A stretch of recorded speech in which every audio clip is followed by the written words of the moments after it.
Today is December the 10th of 2021. I'm the Potter County Republican Chair, and I'm here with Stormy Bradley, who's running for State Senate, CD 31. Stormy, welcome. Hi, good morning. Let's start off with telling the voters a little bit about who you are, where you're from, how you grew up, and then we'll get into why you are running for State Senate. Okay. I am Stormy Bradley. I'm 32. I'm a wife. I'm a mother. I'm a nurse.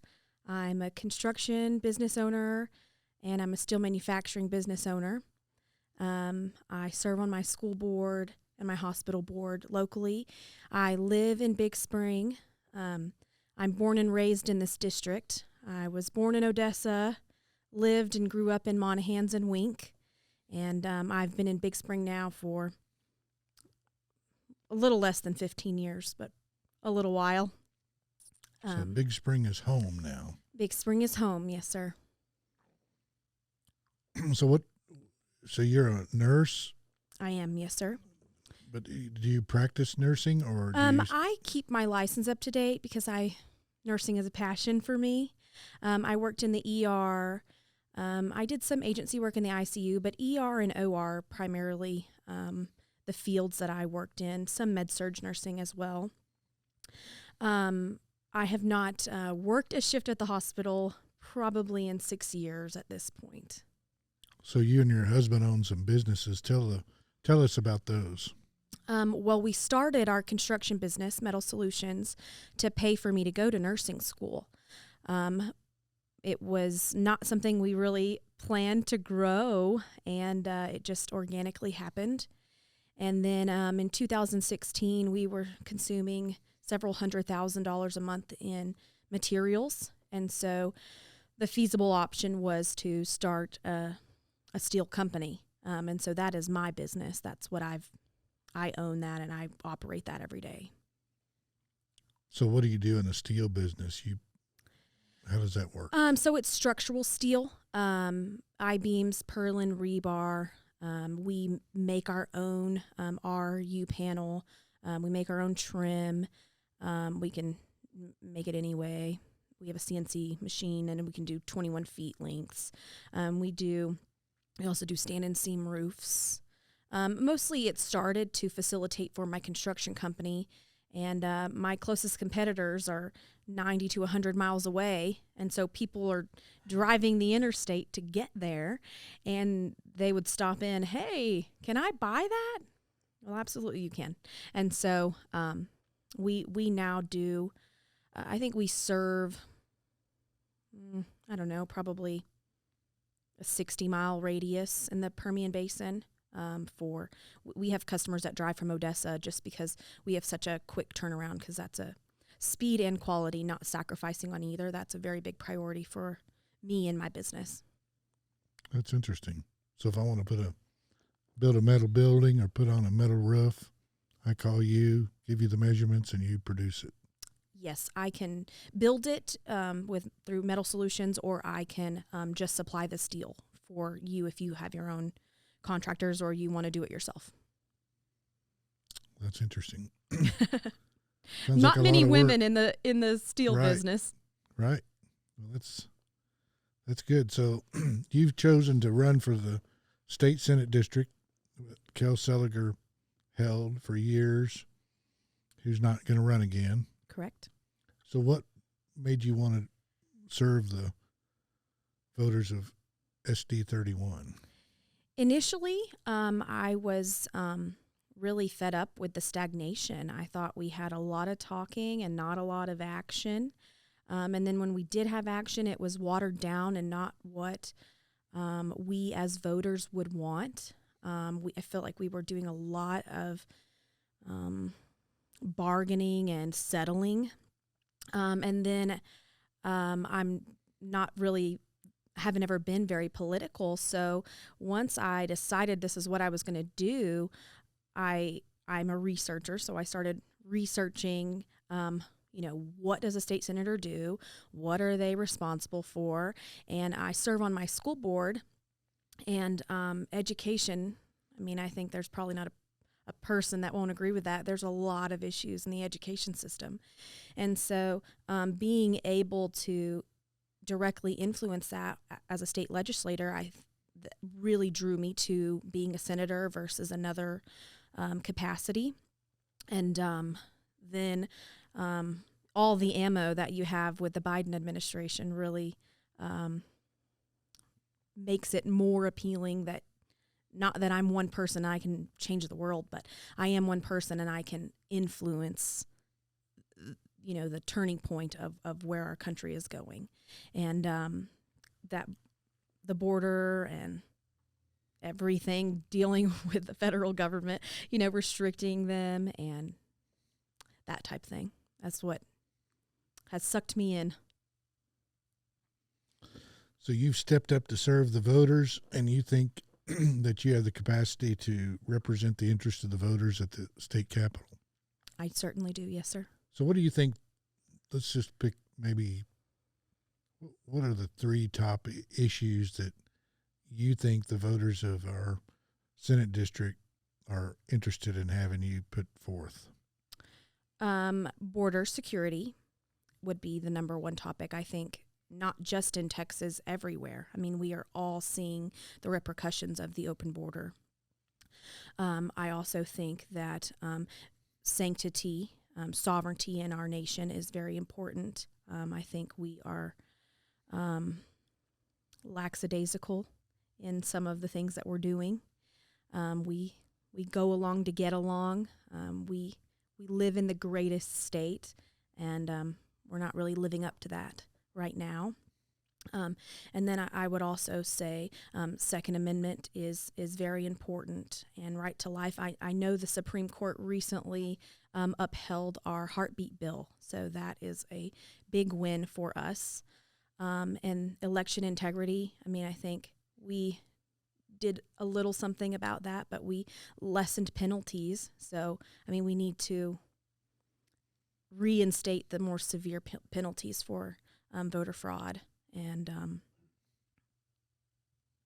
yes. Well, those are all important issues. Our executive committee voted, and actually, when we get done with this interview, I'm going to send it to the county commissioners, but they want to do away with voting centers and go back to precinct voting and voting on hand-marked paper ballots with manual poll books. Mm-hmm. And I've informed our election administrator that for our primary, that we're going to go with hand-marked paper ballots and vote in our precinct. So I'm probably not making very many friends. But I think somebody's got to start it. Mm-hmm. And we hear all this talk and nobody does it. Mm-hmm. But to me, it's a very simple thing to do. It's what the voters want, mm-hmm.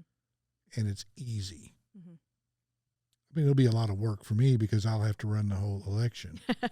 But if somebody like me can run an election with 70 to 80% of the voters participating in, surely a trained election administrator could handle it.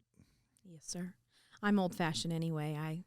I am a paper person, so. Well, we did paper ballots for well over 200 years. Mm-hmm. It worked great. But what I'm finding is a lot of people just don't feel comfortable with the electronic machines.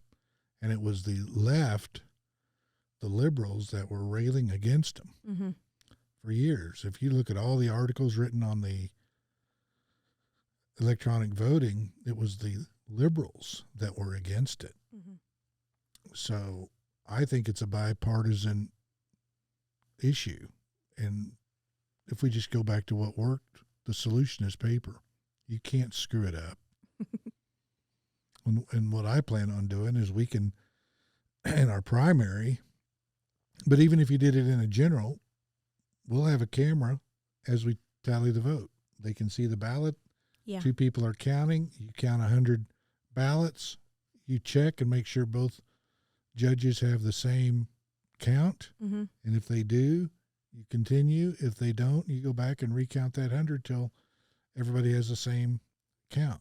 Yeah. And it's all on video. Mm-hmm. So when we're done, we can upload it to the county website or our GOP website, or you could even stick it on Mhm. YouTube, and every voter in the county could audit that vote. Mhm. How much better can you get?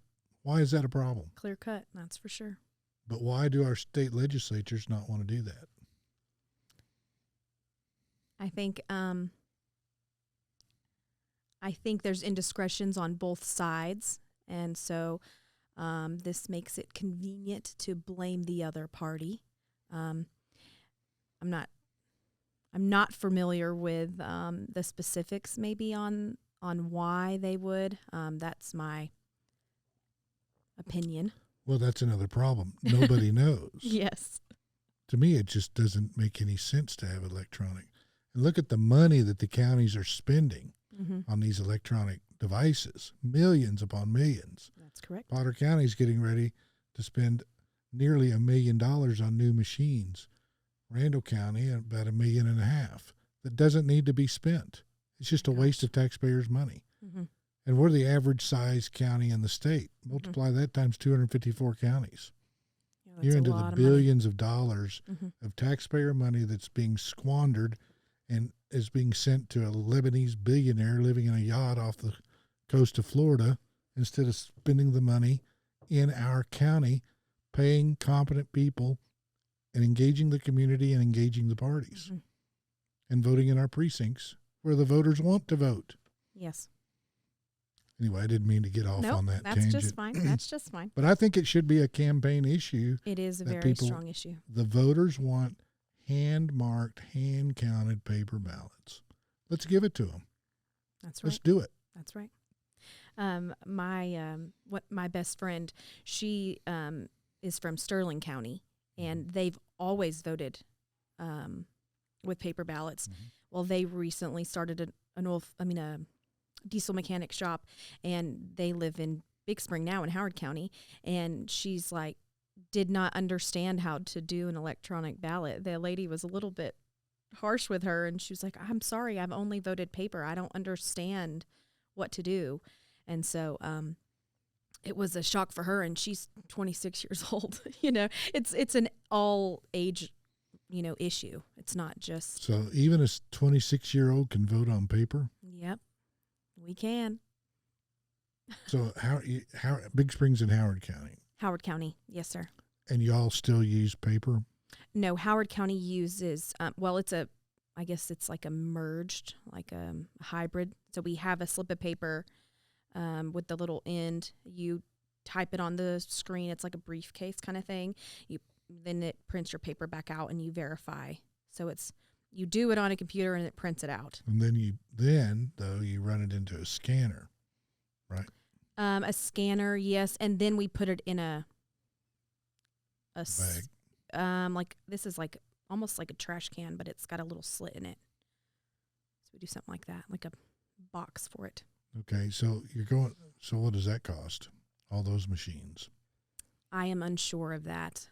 My point is, if you're going to do all that, why would you buy all that machinery when all you got to do is print paper ballots, drop it in the box, and count it? Yes. Well, I think their logic was computers save money because, the initial investment is, $1 million or, whatever the cost is for your precinct. But then you don't have the manpower to divvy the ballots. So it saves you money there. Maybe that's their logic.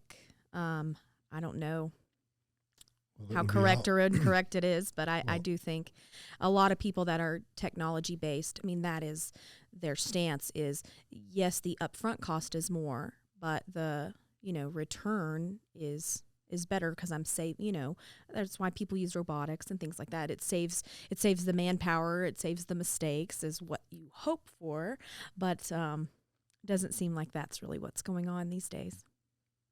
Well, I don't understand how that could save any, because I think you have to have a lot more election workers to teach people how to use the machines. I think you need more election workers for electronic ballots than paper. And it doesn't count very long. I've never voted paper. I've always, in Howard County, as I've been eligible to vote in Howard County since I've been an adult. And so I voted that same way every time. I think we used to have like some little like cartridge thing we would put in at one place, and then we switched to this newer. Yeah, that's the DREs. Uh-huh. That's what we are currently using here. Okay. And they want to move to a similar system to what you're talking about, Mm-hmm. which to me is like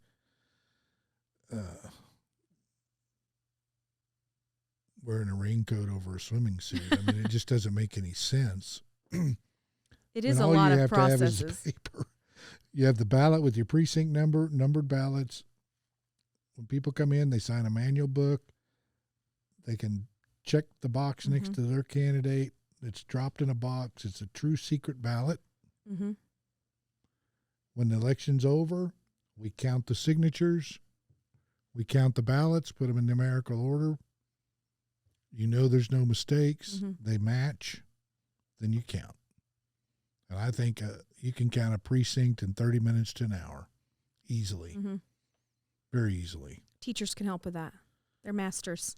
Well, I believe the voters can count from 1 to 100. I'm not sure about the politicians. I don't trust them, but I trust the voters. Yes, sir. I think they have the capacity to do it. That's right. People meet the expectations you set for them. And we don't need all the gadgetry because a lot of people believe, and you know, I'm not a trained forensic IT person, but a lot of them think that it can be manipulated, it can be hacked into. Mm-hmm. So if people have that concern and aren't voting because of it, then maybe we need to come up with a better solution. I completely concur with that. And if it saves money, if it engages the community, Mm-hmm. and it encourages I think that's a both missing link parties. is having people be involved.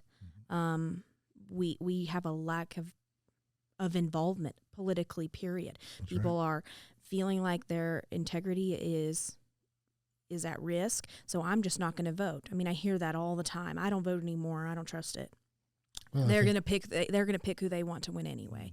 And you know, that's a really hard thing when you choose to throw your name in the hat to do what you can to restore their faith in the election process.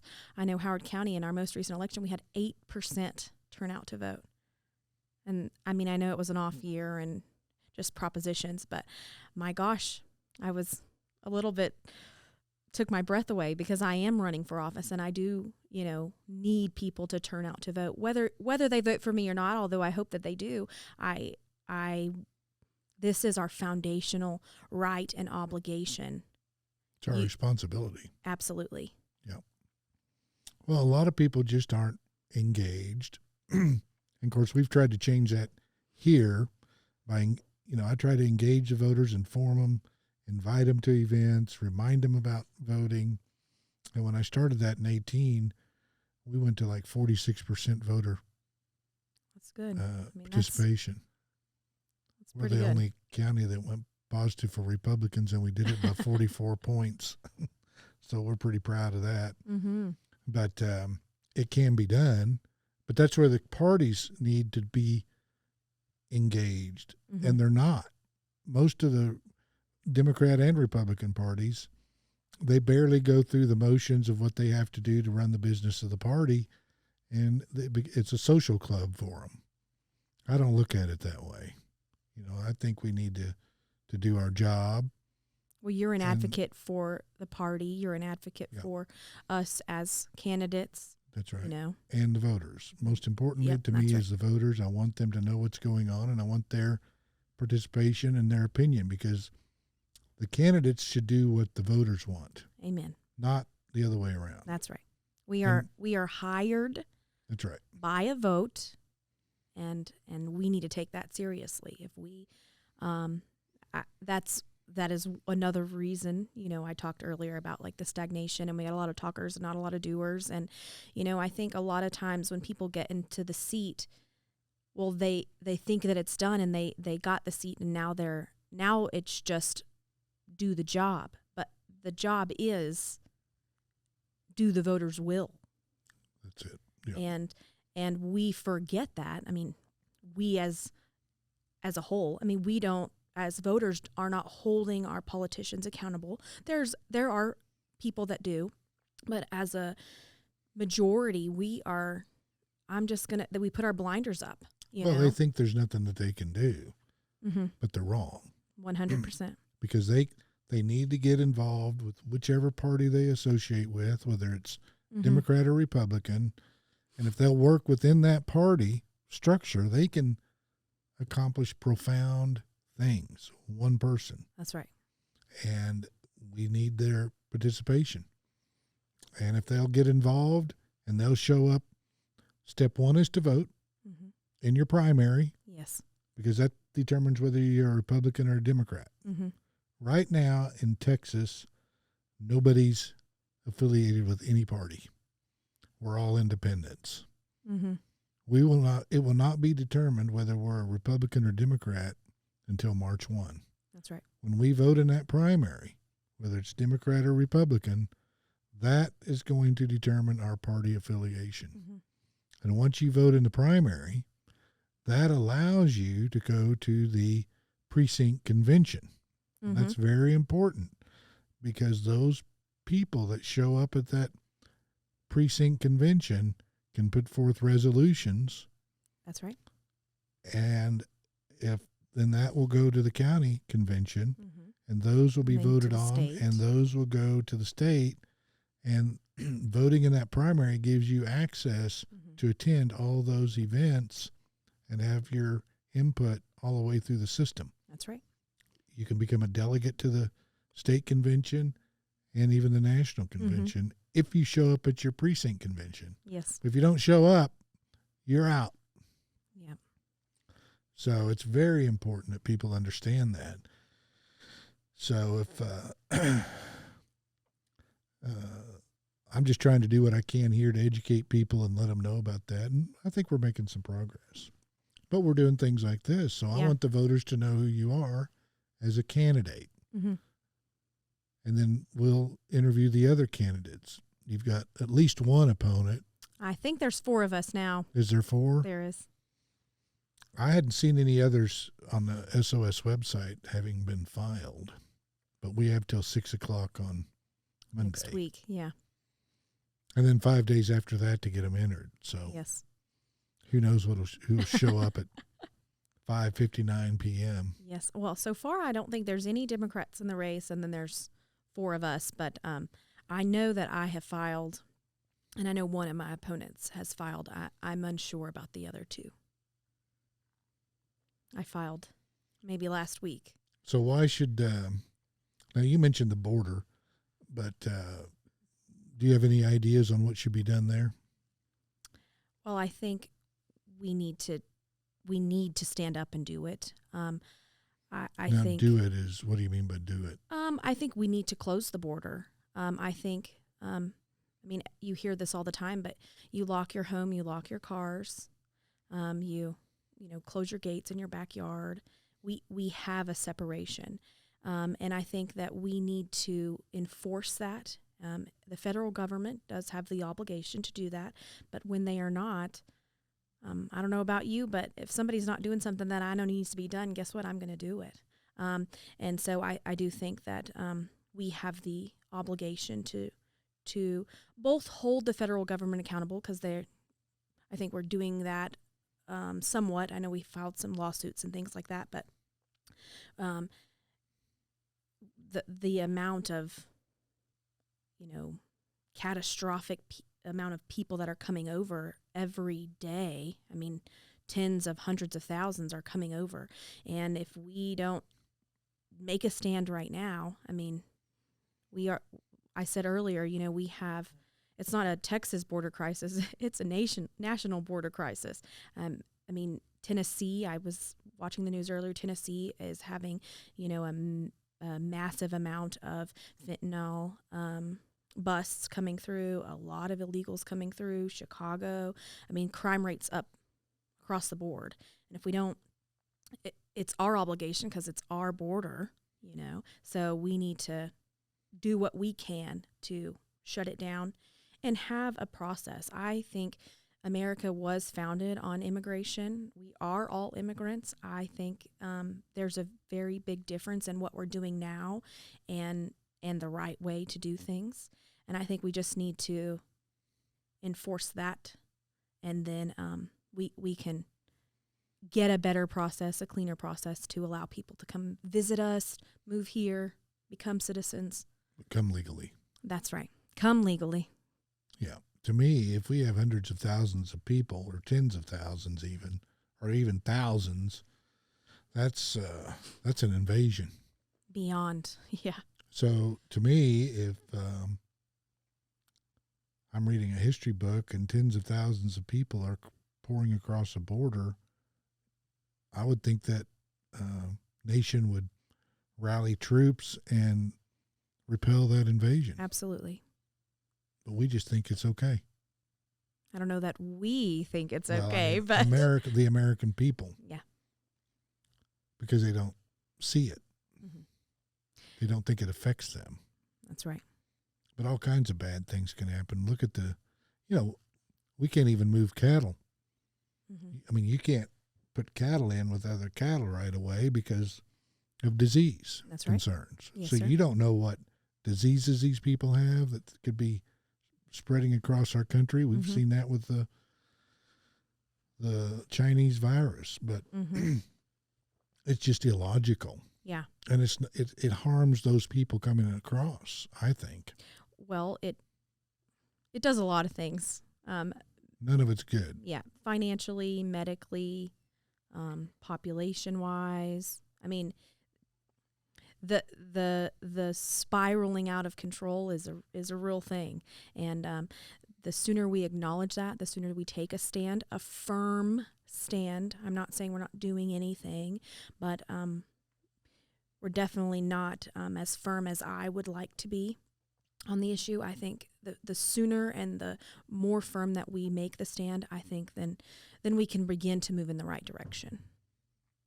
Yeah, you just have to do it. You just have to do it. Now, you, as somebody on the school board, you said you had some issues there about education that you think had been ignored. What are a couple of those issues? Not really specifically in my district. I think it's a statewide thing. You know, you talk to parents and they complain that all we do is teach to the test. You talk to teachers and they have their hands tied because they're having to teach TEKS, TEKS, that is measurements of that make sure that you're meeting the criteria based on your grade level. We base that from college and work our way back. School is not what it used to be. I can guarantee you that. And that's a good thing. I mean, you don't want to teach 1984 topics in 2021. You just don't. We are not the same students that we were back then. We do have the amazing opportunity of technology. We do have amazing opportunities with advancements in infrastructure and everything. I mean, farmers don't have to, thank goodness for power tools, thank goodness for tractors, I mean, and these are what young minds are capable of. But I think the restrictions happen in we're not able to instill some critical thinking with these kids because here's the test, answer the questions, move on to the next subject. Here's the test, answer the questions, move on to the next subject. And so we're really limiting everyone, teachers, and most importantly, the students. My kids are fortunate. We live on a ranch and they get a lot of experience vaccinating cows, working cows. They have to get up, catch the bus at 6:30 in the morning because we live in the middle of nowhere, welding projects. My sons are in second and first grade, but they have that exposure that we just aren't getting anymore. And not for any complacency reason, but just because of the government's restrictions. And I think that it flows over into more than just education. I am definitely for limiting our government. Texas has, I think the last I checked, 580 plus amendments to our Constitution. That is ridiculous. I mean, I don't know how many other people think that, but, we have our United States Constitution, and it has less than 30 amendments. and it's been around for hundreds of years. But, we are the land of the free, and yet we make more rules to fix one tiny thing when holding people accountable is probably a little more easy than just creating a rule. I do that in my business. I have a standard. You can meet the standard, you can exceed the standard, or you can be below the standards.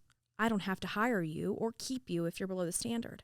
But I do expect you to meet it. And if you exceed it, there's rewards, But I think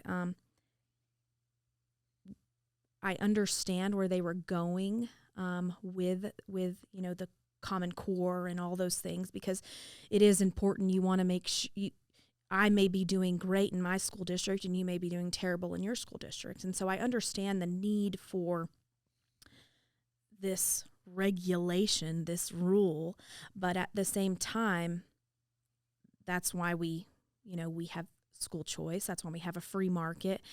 If I'm a terrible construction company, guess what? You may do business with me. I may have amazing marketing. You may want to work with me, but you're not going to work with me again. And that thought process, that way of doing business should pour into everything. I mean, that's what I feel we're missing in our current situation. We want to make a rule instead of, this sounds terrible. I'm not trying to say let the cards fall where they lie, because I care about my kids' education, but I'm also very proactive in my kids' education. And so I think taking it away from the government, putting a little more emphasis on the parents, it will improve or decline, right? But ultimately, the responsibility is on us, not the government. And I think that's the way it should be. So you think government should, basically the local communities should be in charge of their schools? Absolutely. Instead of the state, and try to make everything the same. Not just on the schools, too. I mean, the sheriff's department, the county, the government says, here's your mandates, here's your regulations. Oh, and guess what? There's no extra funds. They're having to do a lot more with a lot less. And it is hard on the students. It's hard on the educators. We have a shortage of educators, and we have for 10 years, and we will for another 10 years, because it's not worth the headache and the heartache.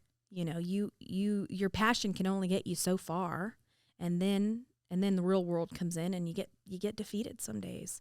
I know in my county, the sheriff's office, there's a lot of mental health cases that come in, and they're having to be very creative in how they get funds for that. They're having to partner with MHMR. They're having to do other things that, because the state's like, you're required to take care of and manage these people, and we don't have the facilities to manage them, and the special housing and the special, rooms and facility structure to manage them. But so you're gonna have to make do with that or add on, but we're not gonna add any resources to help you with that. You're going to have to find those outside.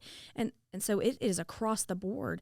The state government, the federal government are taking away the power from the local governments. And I don't necessarily have a specific way of how we can do that, except for we need people in office that are going to be conscious of those restrictions and not pass legislation that continues to put more of a thumb hold on them.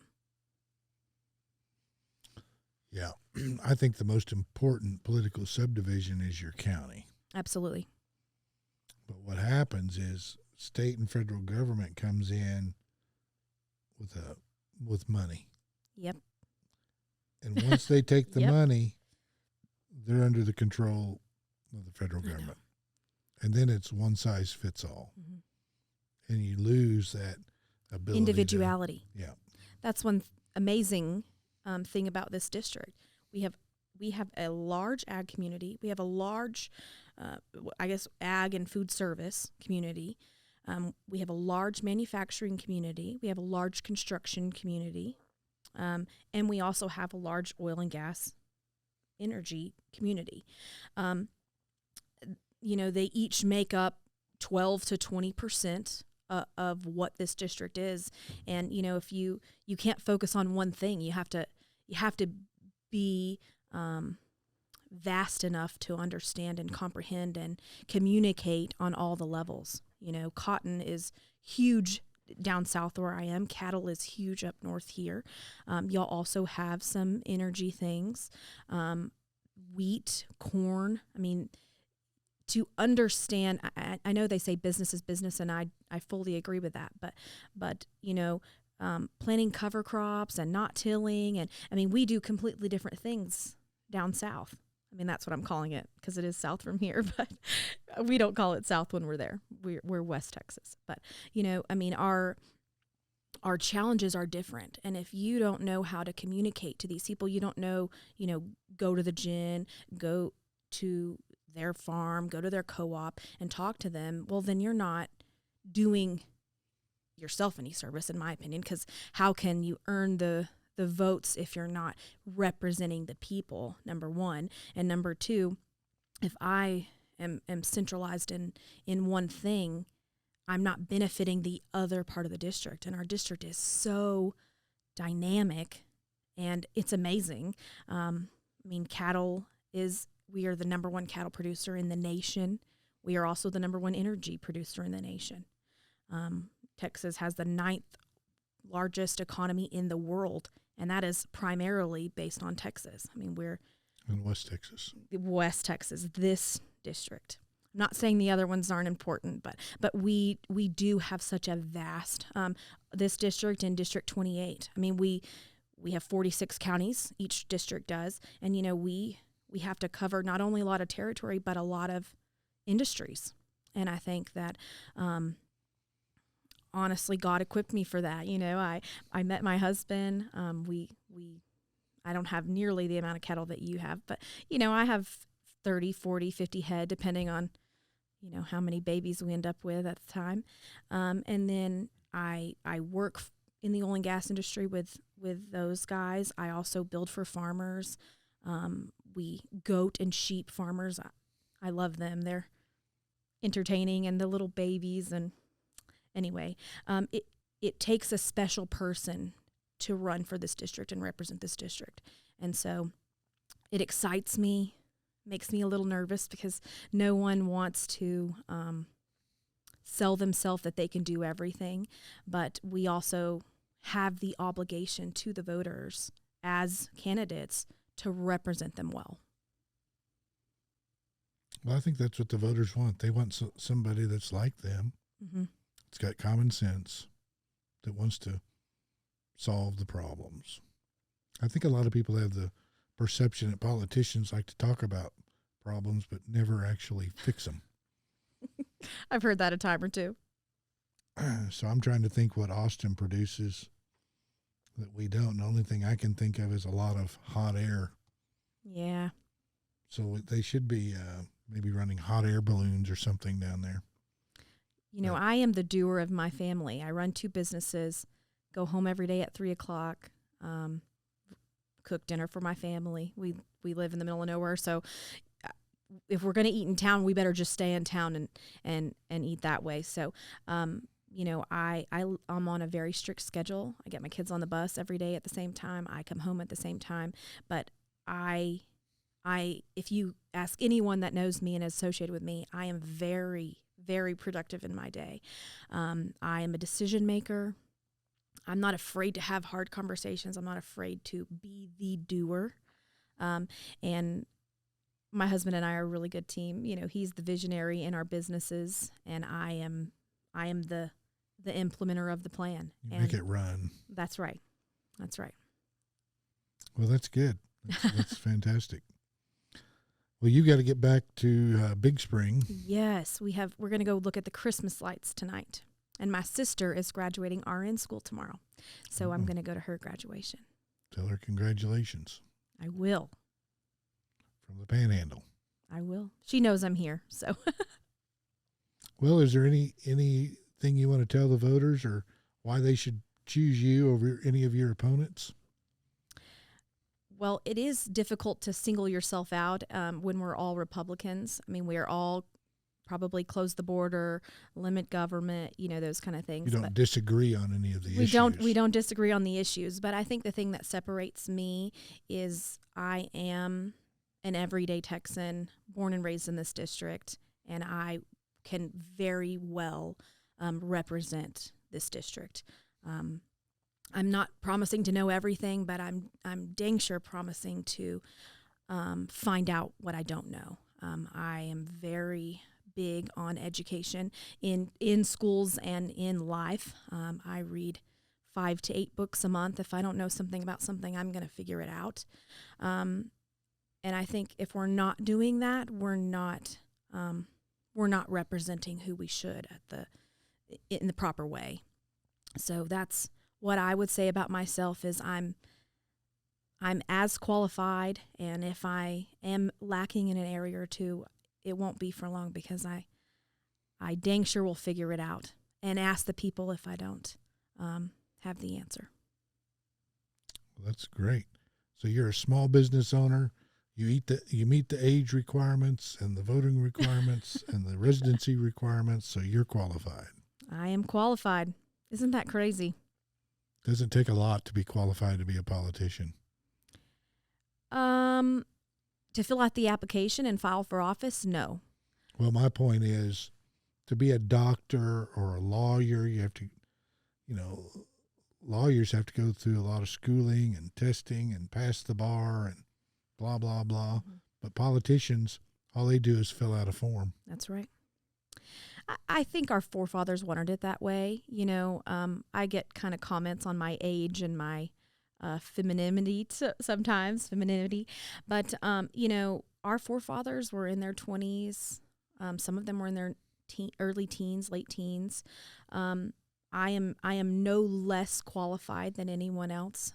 In fact, I think my experience in my 32 years has equipped me pretty well for this. There's not many women that work in a male-dominated industry.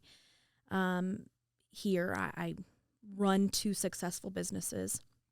I'm also a mother to 2 young boys. I serve on my school board, so I have the experiences needed to ask people, to support people, and to represent them.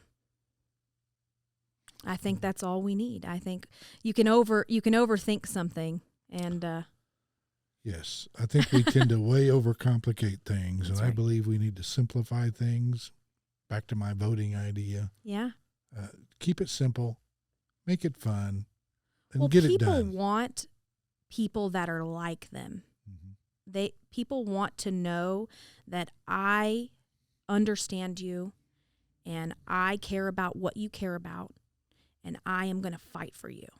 Mm-hmm. And I feel that there's no better person to do that than myself. I fight for my family every day. I fight for my businesses every day. I fight for my community every day. And I know I'll fight well for this district. I am no nonsense, cut and dry, and I give it my all every day. Well, I think that's all we can ask. Yes, sir. Do you have a website, or how can voters get a hold of you if they want more information? So you can go to stormybradley.com, and it's Stormy like the weather, STORMY.